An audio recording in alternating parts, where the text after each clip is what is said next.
मंदिर जाइन आओ तो मैं माला लिया बा जय जोहर का नारा है, जय जोहर का नारा है, एक तीर एक कमान। शाबाश, इस तरह से आवाज आनी चाहिए। तो आज ग्राम पंचायत जाखरी में गांव गणराज्य गढ़ावासन के राजकीय उच्च प्राथमिक विद्यालय क्रमोन्नत को लेकर के जो कार्यक्रम आयोजित हुआ किया गया है, इस कार्यक्रम के मुख्य अतिथि हमारे स्थानीय विधानसभा के विधायक महोदय, इस कार्यक्रम की अध्यक्षता कर रहे हमारे कचरूदादा पारगी साहब, अन्य विशिष्ट अतिथि महोदय एवं स्थानीय ग्राम पंचायत के सरपंच साहब, स्थानीय विद्यालय के संस्था प्रधान महोदय, शिक्षक शिक्षिका, स्थानीय गांव गणराज्य के भगत मेट कोटवाल, वरिष्ठ जन, माताएं बहनें, युवा साथियों, शिक्षाविद और छोटे छोटे बालक बालिकाओं, एक जय और हो जाए। बोलिए कालीबाई कलादुसरा की। मैंने आज इस कार्यक्रम में कालीबाई कलासुआ की जय इसीलिए बोला कि कालीबाई कलासुआ जो है अपने जीवन में कम उम्र में एक शिक्षा के लिए शहीद हो गई। इसीलिए समय समय पर जहां भी शिक्षा से संबंधित कोई कार्यक्रम आयोजित होता है तो वहां कालीबाई कलासुआ की जय होना अनिवार्य है। साथ ही मैं कहना चाहूंगा कि आपका लगातार संघर्ष, लगातार प्रयास, आपने बारंबार प्रयास किया कि हमारा विद्यालय क्रमोन्नत हो और आपका जो प्रयास आज सफल हुआ और राजकीय उच्च प्राथमिक विद्यालय से डायरेक्ट आपका स्कूल जो है वो राजकीय उच्च माध्यमिक में क्रमोन्नत हुआ। साथ ही दूसरी बात, यहां इसी विद्यालय प्रांगण में, इसी मैदान में टूर्नामेंट आयोजित किया गया था। उस समय हम एमएलए साहब और सारे यहाँ लोग पधारे थे और एक मांग हमारे सामने आई थी कि विद्यालय में डोम की आवश्यकता है, तो आपको डोम भी स्वीकृत करा दिया गया। तीसरी मांग आपकी रही थी कि हमारे गढ़ावासन से केसरपुरा होते हुए सरोदा मिसिंग लिंक को जोड़ा जाए, तो वो भी लगभग पूरा हो गया। इन सभी मांगों में एक मांग जो आपने रखी, एक मांग जो आपने रखी और पूरी हुई, इससे तो मैं भी बहुत खुश हुआ। कौन सी मांग? विद्यालय क्रमोन्नत। आज हमारे ट्राइबल एरिया में सबसे बड़ी शिक्षा की समस्या है। स्कूल है तो व्यवस्थाएं नहीं है, और व्यवस्थाएं है तो स्टाफ नहीं है। इस तरह की समस्या हमारे बच्चों के सामने आती है। आज आपका विद्यालय क्रमोन्नत हुआ, बहुत खुश हुए हम। तो मैं कहना चाहूंगा कि a person life can be improved only by education. मेरे कहने का मतलब है कि व्यक्ति का जीवन सिर्फ शिक्षा ही से ही संभल सकता है। हम लोग तो कौन है तो संभव बातें करवा पड़ी कि व्यक्ति का जीवन सिर्फ शिक्षा से संभल सकता है। तो मेरे कहने का तात्पर्य है कि शिक्षा व्यक्ति के जीवन में महत्वपूर्ण है। ये जितने छोटे छोटे बच्चे बैठे हैं ना, ये यदि अच्छी तरह से शिक्षा ग्रहण करेंगे तो आने वाले समय में इनका जीवन उज्जवल हो जाएगा।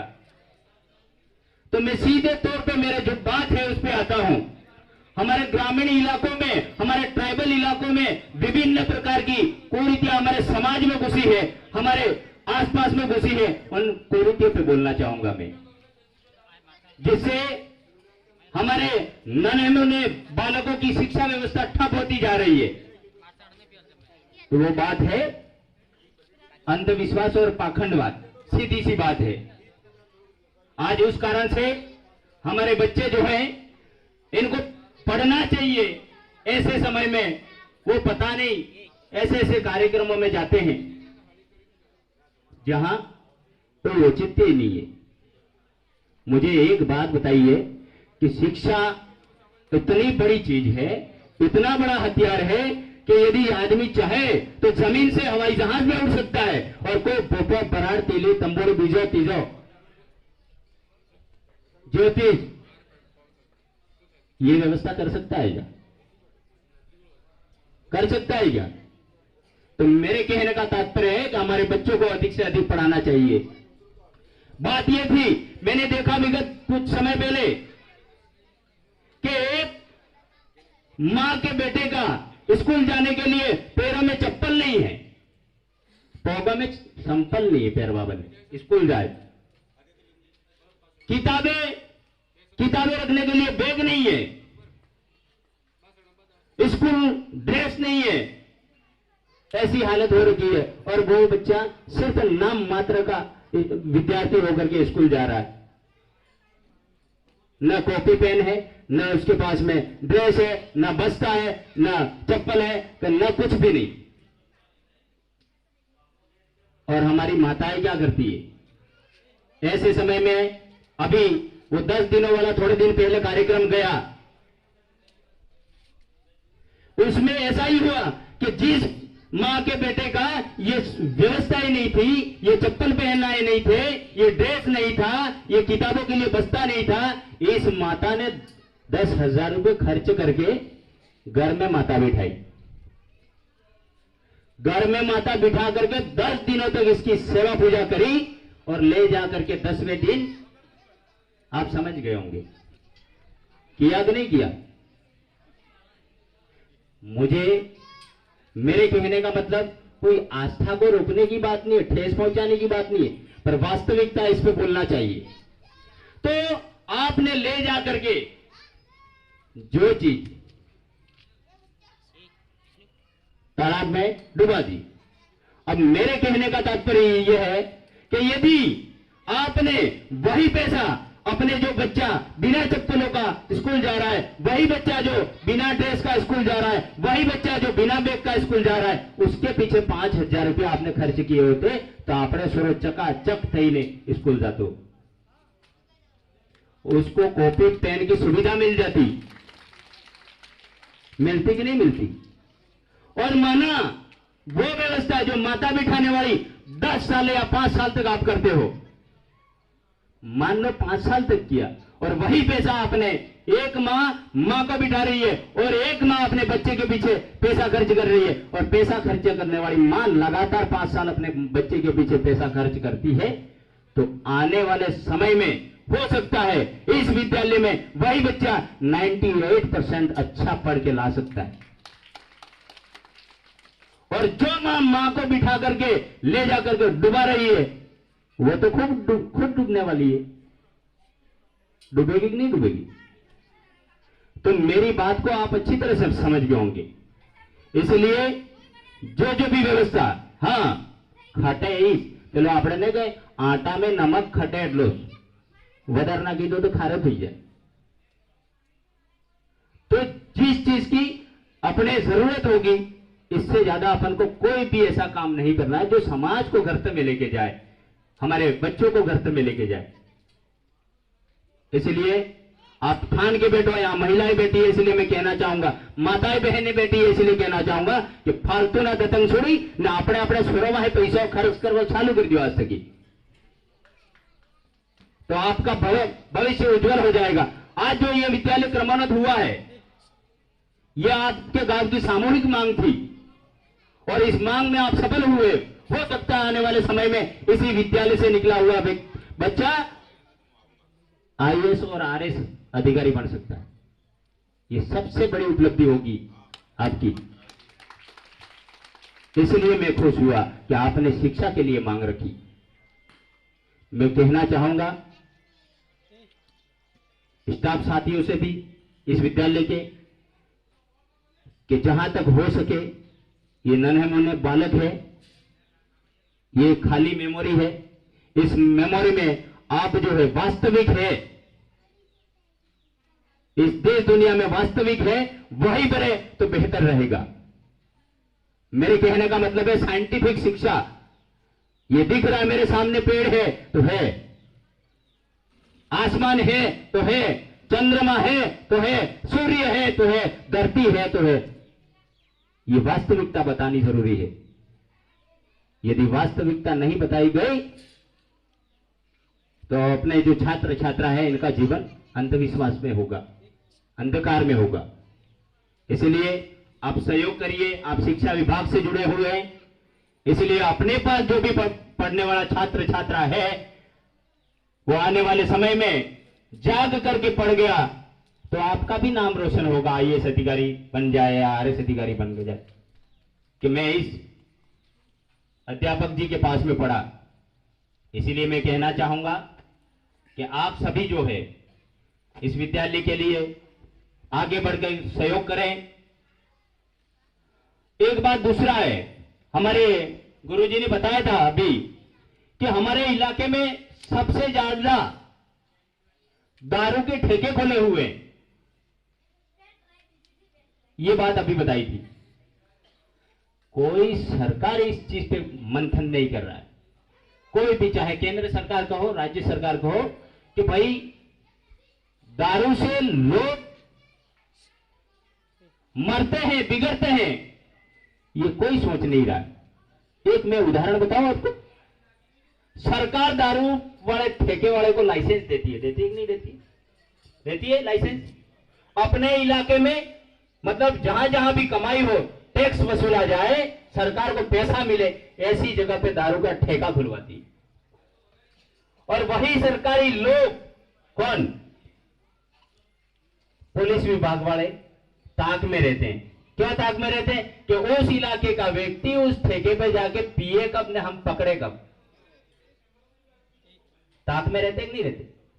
एक तरफ सरकार उसको प्रोत्साहित करके वहां ठेके खुलवाती है और दूसरी तरफ सरकार के ही लोग इन लोगों को ले जाकर के बंद कर देते हैं। बड़ी विडंबना है। सरकार की पॉलिसी है, ये समझना पड़ेगा। इसलिए दारू से दूर रहो। दारू से जितना दूर रहोगे इतना घर आगे बढ़ जाएगा, परिवार आगे बढ़ जाएगा, समाज आगे बढ़ जाएगा, गांव आगे बढ़ जाएगा। मैंने कल एक आंकड़ा बताया था कि लगभग इस डूंगरपुर में 10 से 12 लाख आदिवासी है और आजकल तो दूसरे भी वर्ग के लोग पीने लग गए। तो मैं कहना चाहूंगा कि 10 से 12 लाख आदिवासी है, तो मान लो 1 लाख आदिवासियों ने यदि दारू पिया, लगातार रोज का दारू पिया 100 रुपए का सिर्फ, और एक व्यक्ति 100 रुपए का दारू पीता है तो महीने भर में 3000 का दारू पी जाता है। पीता कि नहीं पीता? और 1 लाख लोग एक महीने भर दारू पीते तो 30 करोड़ का दारू पी जाते हैं। कितने का? 30 करोड़ का। और 30 करोड़ रुपया व्यर्थ में चला जाता है अपना। चला जाता है कि नहीं चला? और 30 करोड़ रुपया अपन ने मान लो सागवाड़ा में कोई ऐसी शिक्षण संस्थान के लिए लगा दिया तो एक बहुत बड़ा महाविद्यालय बन सकता है, कॉलेज खुल सकता है वहां। ये सोचनीय विषय है। आप छोटे छोटे टुकड़ों में ये पैसा जो गवा रहे हो, ये नशे वशे में, ये अभी मैंने पाखंडवाद में बोला था, यही बचत आपने कर ली तो आने वाले 10 सालों में यहां की स्थितियां बदल जाएगी। किसी नेता वेता से मांगने की जरूरत नहीं पड़ेगी आपको। ठान लो आपके गांव में जितने भी लोग हैं, आज से दारू पीनापन जो पी रहे थे वो 100 रुपया आकर के नहीं स्कूल के विकास में डालते जाओ, ऑटोमेटिक काम होगा। आज सरकारें कोई देखने वाली नहीं है। सरकारें सिर्फ और सिर्फ जाति के नाम पे भड़काना, धर्म के नाम पे भड़काना और राष्ट्रवाद के नाम पे भड़का करके लोगों से वोट वसूलने का काम करते हैं।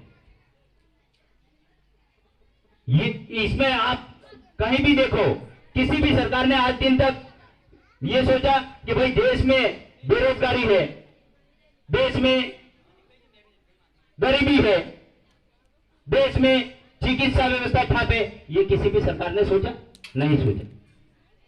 सिर्फ और सिर्फ अलग अलग बातें और मुद्दे बना बना करके लोगों को झगड़वाने का काम किया है। ऐसे कैसे हमारे राज्य सरकार कर रही है।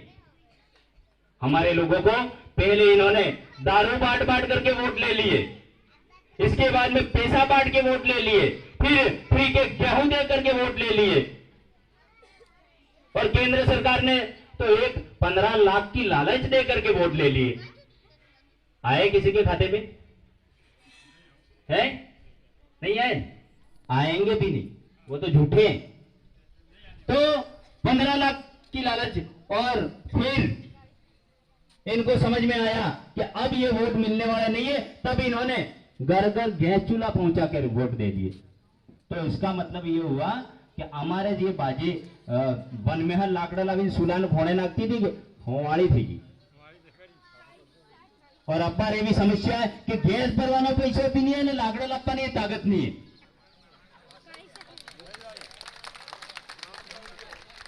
और भूखी मरे भी स्थिति पैदा थी।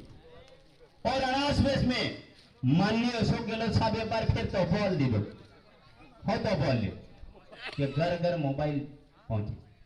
मैं मुख्यमंत्री जी से कहना चाहूंगा यहां से कि मुख्यमंत्री जी यदि आपको देना ही था तो हमारे गरावासन में स्कूल के कमरों की जरूरत है, वो देते।